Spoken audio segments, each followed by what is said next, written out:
You are the reckless river that runs down rocky mountains. When you plunge yourself into the oceans of love, it is not a question of who will let you.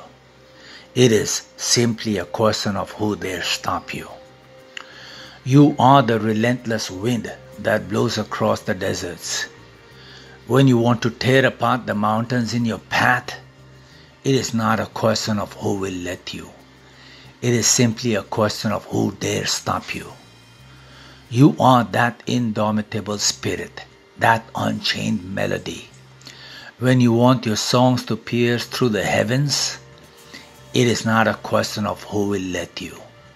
It is simply a question of who dare stop you.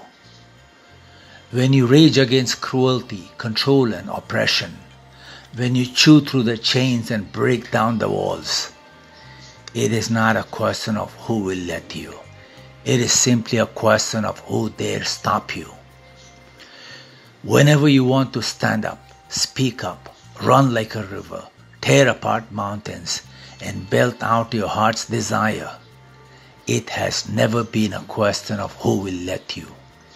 It has always been a question of who dare stop you. Who dare stop you?